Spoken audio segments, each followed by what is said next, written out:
Man.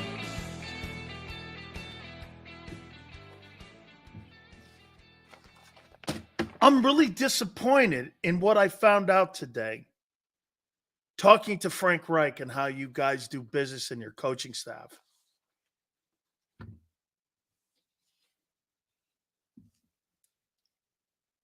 Eagles analytics team gives the coaching staff all the information to build the game plan around the information that they compile. Not that the coaching staff compiles, but that they compile. Howie's guys. This is exactly why Doug was fired. Right here. From the mouth of someone who gathered that information. Do you know how skilled you have to be as a coach to take analytical information and somehow manipulate that so that you don't come off where you're being counter to what they're putting out there for them not to come? This is why they're questioned.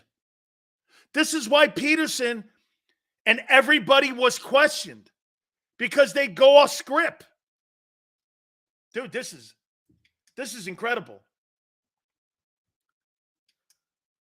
Big Sills has figured out your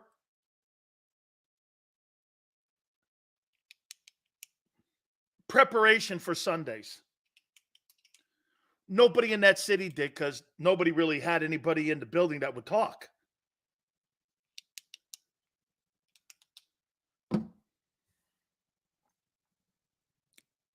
And no one that was involved with winning the Super Bowl.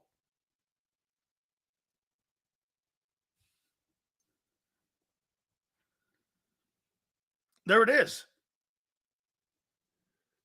Before it was just a theory. Now it's fact.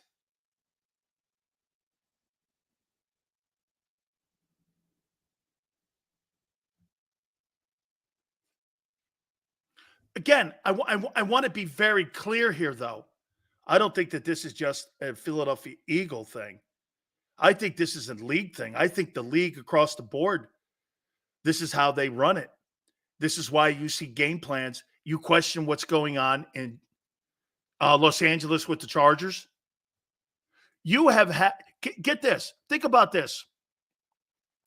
You have to have is just a talented analytics team today in today's NFL as you do coaching staff. You now I understand why you have training wheel coaches as your coordinators every year in Philly. Because if you have an old school coach in there, he's going to go off script. The Eagles don't want any of that off script stuff. Do you understand it's the loaded deck of a game plan? Here, this is how your Sunday day is.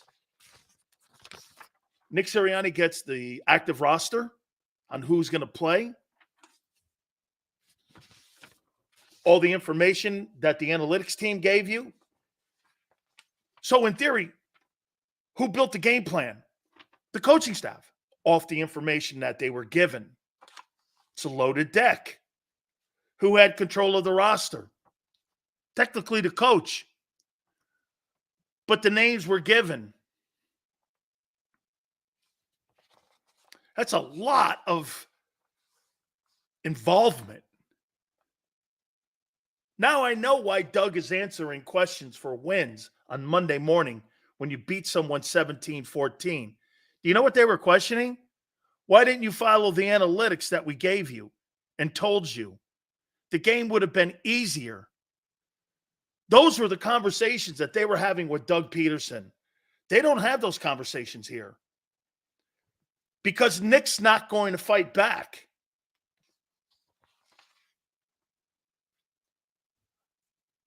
Rocksteady goes, they don't know that for a fact. Really?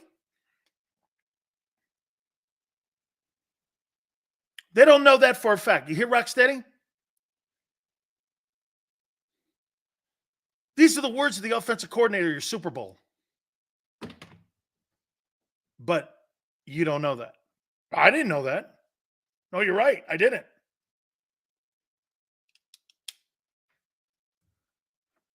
No, you're right. I didn't. Right. I had no idea.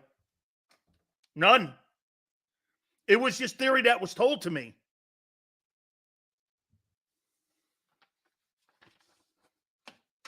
Jalen Hurts is being coached by analytics instead of by coaches.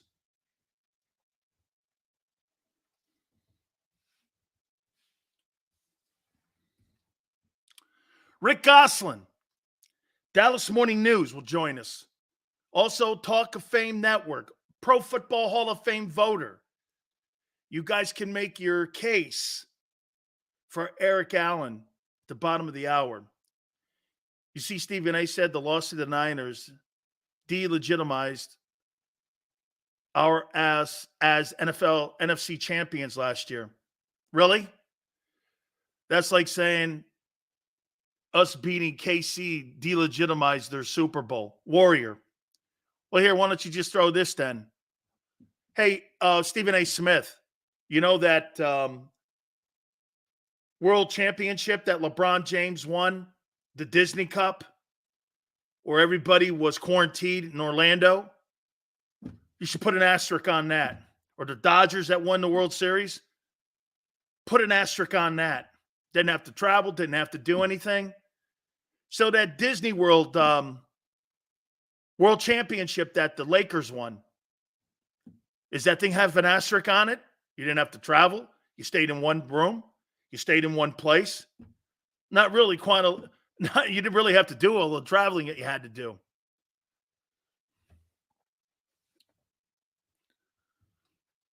Right? I mean, that's stupid shit. Delegitimize the NFC title. Did you not watch that Super Bowl 57? I need to get back to old school defense. Dude, they're never going to get back to old school anything under this ownership. You are in a computer age. This football team is run by bean counters. Not just the Eagles. That's why scoring's down. You got more people crunching numbers. Dude, who's more important in the Eagle organization right now? The analytical guys or the head or the coaching staff? Seems to me that the analytic guys are. Because the same analytic guys have been there for 16 years. Right? You pretty much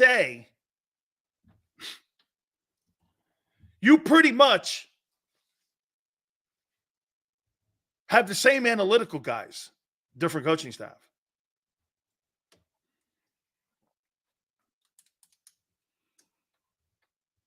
Mickey Mouse Trophy, LeBron won. He didn't win the Larry O'Brien. He won the Mickey Mouse Cup. Yeah, look at this. Here, look at this. Yes, on 3rd and 7, the Philadelphia Eagles should run jet sweeps here 15% of the time. And here's the intel. Make sure Nick gets this because this is what we don't want to do here in this situation. We want to make sure that we're running on this here. We're running block and release with our tight end. So make sure you get that to Nick. I'll sign off on it. Howie, please. Hey, Brian, we're going to put this in the offense.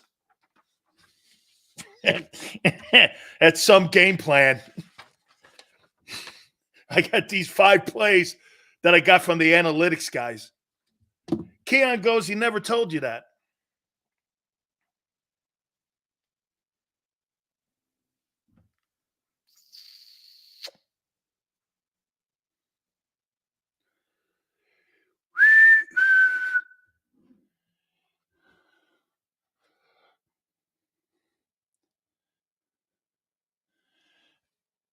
As a general rule, the analytics guys give the coaches the analytical information.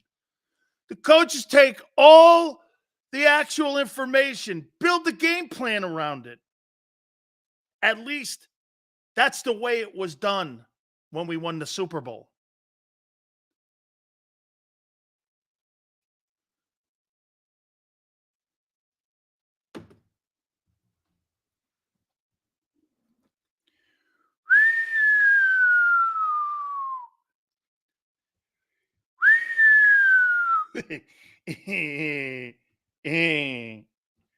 Nah, he told me something else off the record I can't say. I can't say why Doug was fired.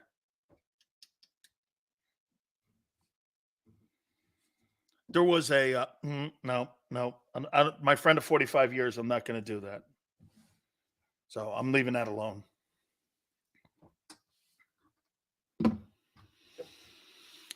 What's the difference between analytics, watching tape, like back in the day? It's all about gathering info. Yeah, but LJ, an analytics guy looking at a play versus a coach looking at a play. What does the analytics guy know about football versus a coach who put his time in as a wide receiver coach, maybe a player, Coach Jerry Rice? Maybe there's something different, and analytics doesn't go into a play or something you might want to run. It takes the complete feel of the game out when you got a bean counter telling you what plays to run. Who's putting your game plan together? The bean counters or the coaches?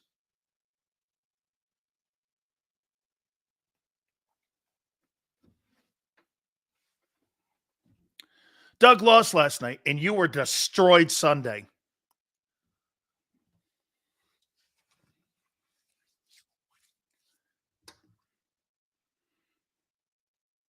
Actually, coach has a feel for the game for the right play. I haven't seen that all year. There are variables that a coach will know that analytics will not. Yeah, feel.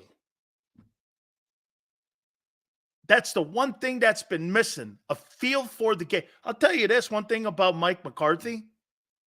Mike McCarthy, they may have played dogs. Dak looks better. Dak looks better. He does. Prescott looks better. By the way, Rick Gosselin, Pro Football Hall of Fame voter, Dallas Morning News, author. You can make your case for Eric Allen. We're going to make our case for Eric Allen, so you guys can all too. He's the chairman of the Veterans Committee. He's the man that put Vermeil in. He's the man that put Harold Carmichael in. He's the chairman, and he's also a Hall of Fame voter for the regulars too. Okay? Fair point, Seals. But if our analytics guys have been there 16 years, surely he's learned about. Yes, we watch your show for you. Oh, and listen, LJ. Yeah, that's fair too, LJ. Okay, but you undermine your coaches, don't you think? So when you're on the sideline, you see Jalen Hurts rolling his eyes at the offensive coordinator or wide receiver coach. Now you know why. Did that come from Brian or did that come from the analytics guys? Do you know what I'm saying? You kind of undermine your staff with your players a little bit. Like when Kyle Shanahan's making a play call, that's coming from Kyle Shanahan because he gets to take the intel and the analytics. They have a big analytical team in San Francisco, but Kyle Shanahan, he's in control of it all, not Howie. Okay? Or not John Lynch. So he's going to combine it. I think McVay does the same thing. I think McVay takes the analytics and his play calling, and I think they balance it. I think there's an unbalance in the game plan preparation. Seth has been hitting on this. Okay? I think this is defensively and offensively. That's why you get this. You know what the analytic guy, this totally makes sense now. Do you know what the analytic guys are saying? It's better to die a slow death with zone coverage than with press coverage. We'd rather see if they make mistakes. That's an analytical thought process. It's not a game plan. It's a thought process that they're going to make a mistake. Analytic guys think they're going to make a mistake. Football coaches always go into the game assuming no turnovers, no one's making a mistake. We have to play our best ball. They don't look, analytic guys go, they'll make a mistake. They're not good at this 3rd and 2, 3rd and 4. That's the conflict.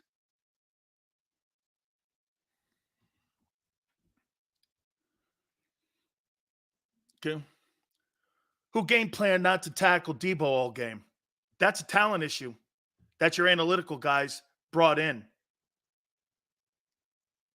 Like Julio Jones, or drafting Nolan Smith, or drafting Nakobe Dean. By the way, I don't think Jalen Carter was analytics. I think that was the only thing that they've done in the draft with guts.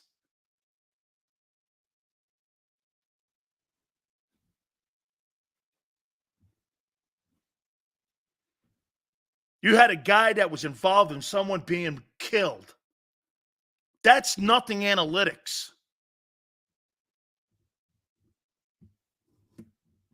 Had nothing to do with analytics. The safe bet in that pick is probably to pick Paris Johnson.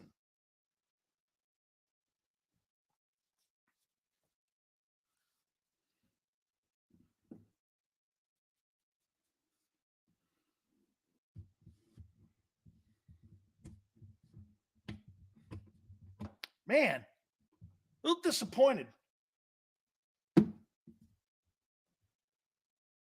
Little disappointed. Let's look at Dallas here. Let's move off this because it's infuriating, actually, if you think about it. You're holding your quarterback back. How many people look at Jalen Hurts this year and think he had a better year than a year ago? You think Hurts has had a better year than last year? You think Jalen's better this year? And you know what's crazy? He'll have bigger numbers and higher turnovers.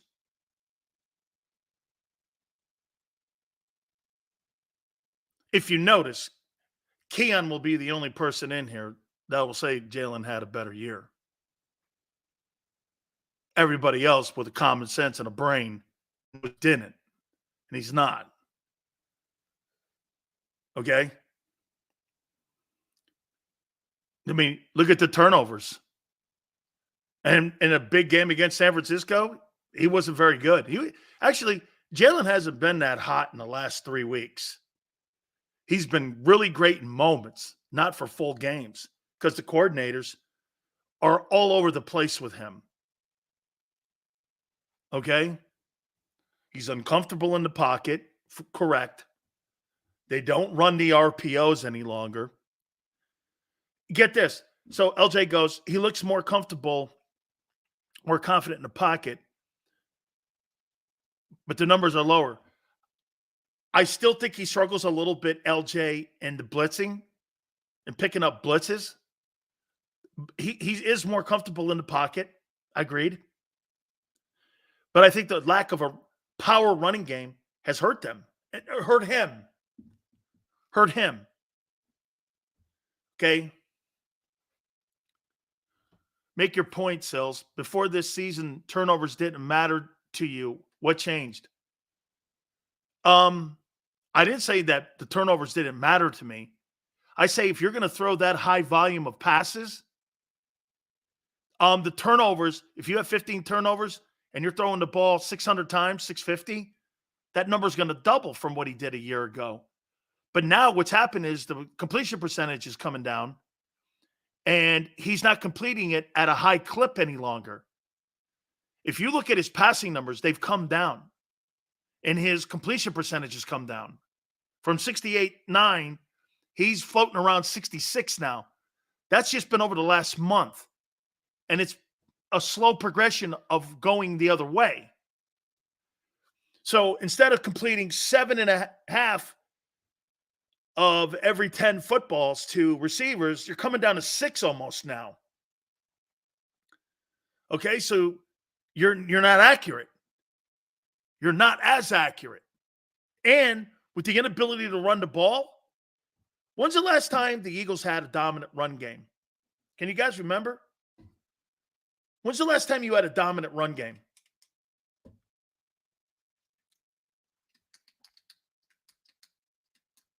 When's the last time you guys had a dominant run game? No. I'm talking about a game this year in 23. When's the last time you had a dominant run football game? Week 2?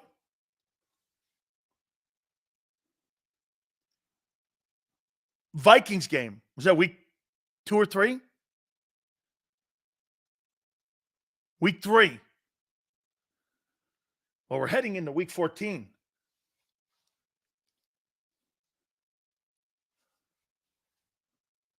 You're heading into week 14.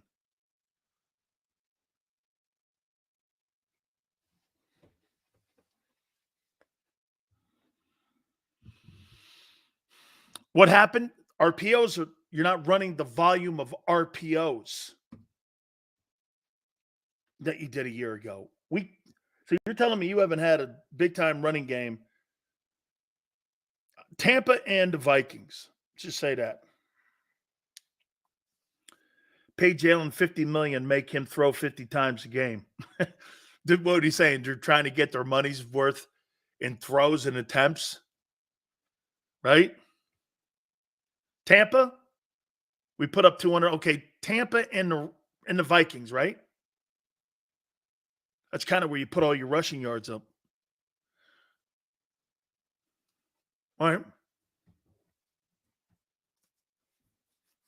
Again, got to remember something about Dallas on Sunday. Dude, there's nobody in the NFC you got to worry about. Dallas. Don't let Dallas and their phony ass record fool you. Dallas is not a physical team. Arizona pounded them. And they have James Conner. You know the guy from Terminator? They got some guy named Connor from Terminator. Sarah Connor. Sarah Connor. And the kid. The kid Sarah Connor. Terminator. Dallas is told. John Connor. There you go. They got John Connor in Arizona. Ran for. Was he active? I don't even know. I know that Arizona beat the shit out of them. Sarah Connor. You think Goddard's blocking is being missed? How about this one, LJ? Do you think that Goddard's blocking and his presence was a factor when he was out last year? I do. I think he's a big part of it. Okay? I think he's a big part of it. Dallas is going to run the table, Arthur. Dude, they couldn't run a dinner table. Hey, get this. They could win this game Sunday, and they'll drop Buffalo and then turn around and get beat by Detroit badly. That's who Dallas is. You guys are in a position right now where it's been a ton of fun. You remember that so-called gauntlet, and you're the gauntlet? Dude, that's got nothing to do with reality. The reality is when you play great teams every week, that's why the SEC is the greatest conference in college football. Dude, when I'm playing Alabama, get this. Think about this here, right? You're underestimating Dallas. They're streaky, but don't let them get hot. Here's the deal there, Xander. Here's why the SEC is the best. When I got to play Auburn, Georgia, LSU, A&M, Tennessee, Florida, I got to play them guys every week versus playing this. Iowa, Indiana, Purdue, Northwestern, or I got to play Wake Forest, Duke. What other shitty teams in that? when you're playing big-time teams, and here are the Cowboys, Giants, Panthers. Xander's saying they're streaky and they're hot. Giants, Panthers, Seahawks. And they've won those games. And here's the Eagles. Cowboys win. Chiefs, defending champs, win. Bills, decent defense. Niners, you're playing those 4 teams in a row? You don't think you're going to be beat up? And you don't think you've played high-level football? Dude, it's like being in a boxing match with Ali and then fighting some stiff. When your next fight, you fight him, you're like, this guy sucks. I'm going to kill him. The Dallas Cowboys are getting ready to get into the ring with one of the heavyweight champions in the world. Ravens, 49ers, Eagles, Chiefs because they're champs. Cowboys haven't been in that building and in that room 28 years. They're crowing about beating a 6-6 Seattle team and beating up on the Los Angeles and beating the New York teams. Oh. I beat the Jets. I beat the Giants twice. Beat the Panthers. So the Panthers fired their coach. Right? You're right. Prove it to me, Dallas. I can't wait to get Rick Gosselin on. He's going to join us here in a couple minutes. Just tell me, man. Skip Bayless is a hater. No, Skip Bayless is just trying to aggravate Eagle fans. That's all he's doing. Okay? Hey, Sills, how do you see 31 progressing? 31? Number 31? How do you see number 31? I'll say this to you. I got one question also. Where's Nolan Smith? Where's this guy, Nolan Smith? Some people thought he should have been a top 10 pick. I was like, really? Nolan Smith? Does he see the field? Oh, Bird? Played. I thought he got killed in the Niner game. Where's Nolan Smith? Has anyone seen Nolan Smith? You seen Nolan Smith?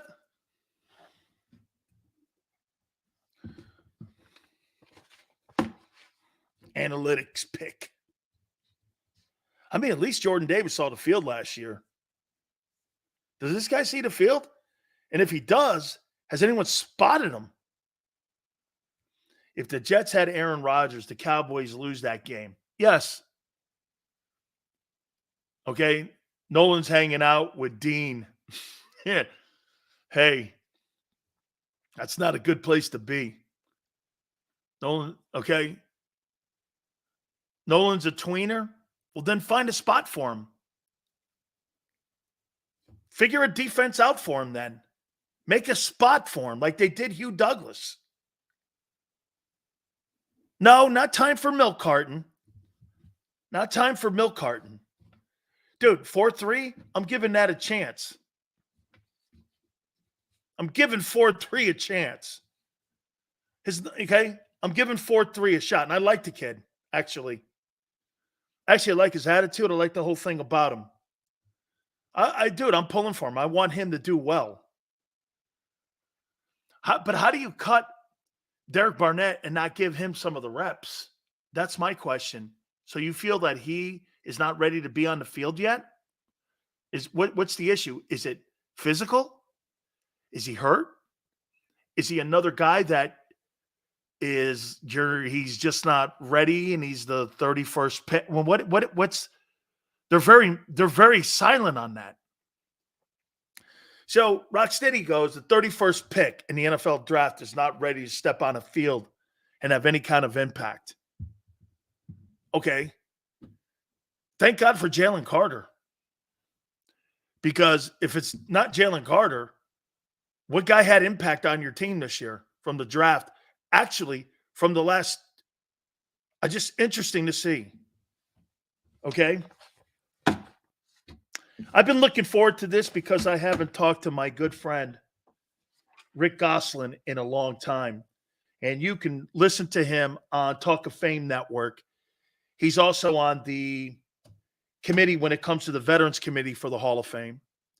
He's also a Hall of Fame voter. And as you know, Jared Bell and Jason Cole, Howard Balzer, many of the Hall of Fame voters, they contact me with a list of 15 guys and ask me who I think I would pick. And I'm honored when you guys ask me my opinion. They don't go solely. They have